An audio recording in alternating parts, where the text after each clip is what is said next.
Alrighty folks, so the Sebring here, this is my '08 Sebring, has a interesting little issue that seems to be pretty common on these cars. Oh, and I finally have a tripod so I can work with both hands. So the linkage that connects the internal shifter to the actual transmission has broken a bushing and is no longer connected to the transmission. This happened to me last night while I was out in town. I had to actually reach down and grab the top of the transmission and put it into drive so I could go home yesterday. Today I don't have the new part for it, but what I was gonna go ahead and do is I'm gonna remove this airbox cover, which if I was just fixing this myself would not be necessary, but I'm gonna go ahead and remove my air filter box and stuff to expose really clearly where this failure has happened, because on the Dodge Avengers and the Sebrings of this generation it's a very common failure and it's very, very cheap and easy to fix. Don't let somebody try to sell you the whole cable because you don't need it. Alright, let's get started.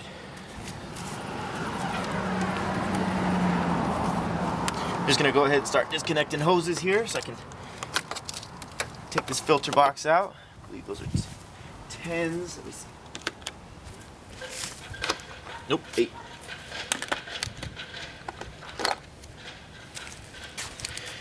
'8mm hoses here. I've never had to work with a camera position, so hopefully I don't cover up the view. Okay. I know a lot of people like to use screwdrivers on these. I don't know, I've always preferred putting an actual socket on them.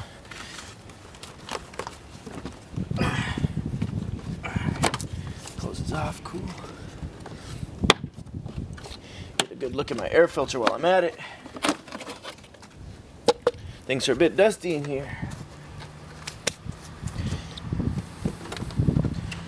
So, a lot of cars' air filter boxes will actually have bolts through the bottom of the box. I couldn't remember if this one did or not.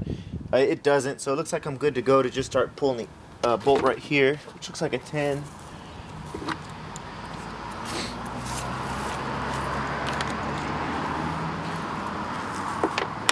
Yep.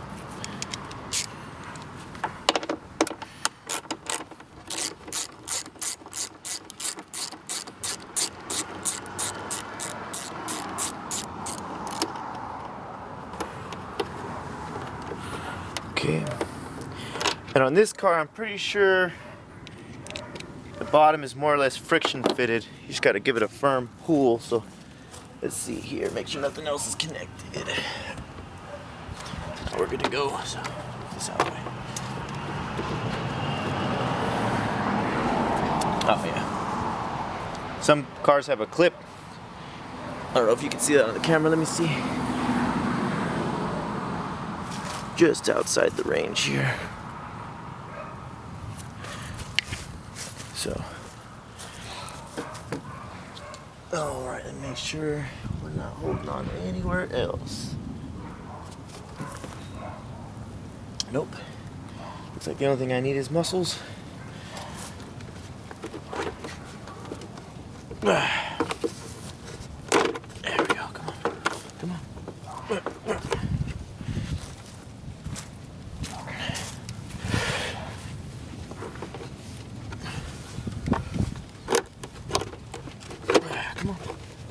Come on.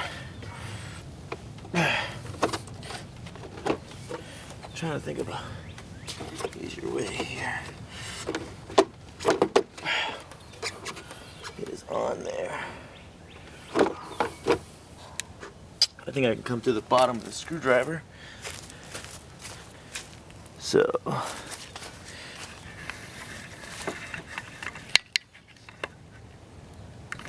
not sure how much the camera can truly see what I'm doing there.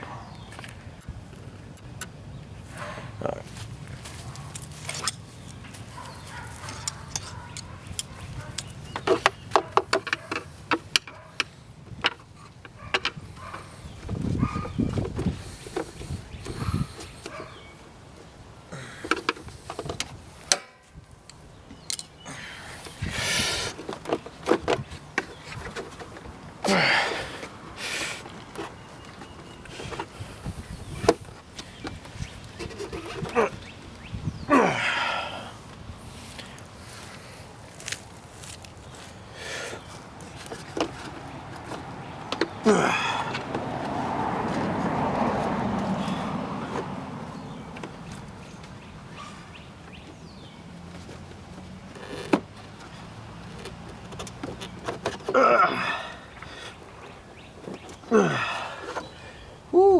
They're holding on strong.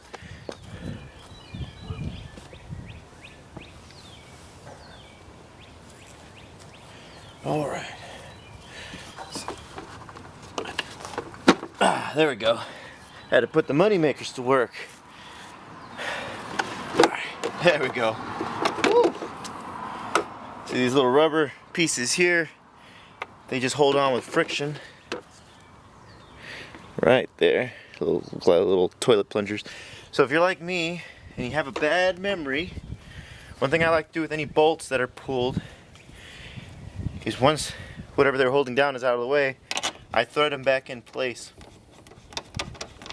wherever they belong, because a lot of bolts are different lengths, diameters. You don't want to get them mixed up, and you especially don't want to lose them and not be able to put things back together. That's the biggest problem. So now that the air box is out of the way, which again, if I was just doing this repair, would probably be pretty unnecessary, but now that it's out of the way, I can properly show what the problem is.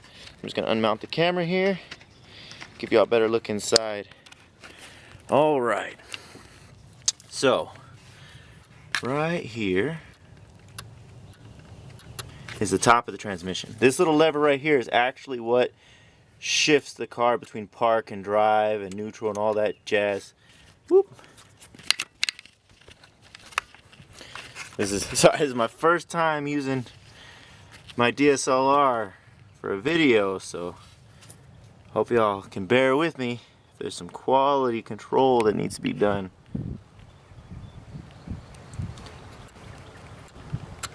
There we go. Okay, that looks better.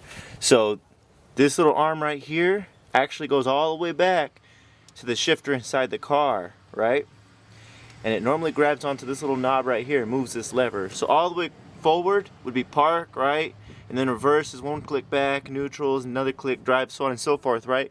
So what I had to do last night was actually just push this with my hand into the correct gear. So this little rubber bushing in here is what wore out. So it'll be real simple.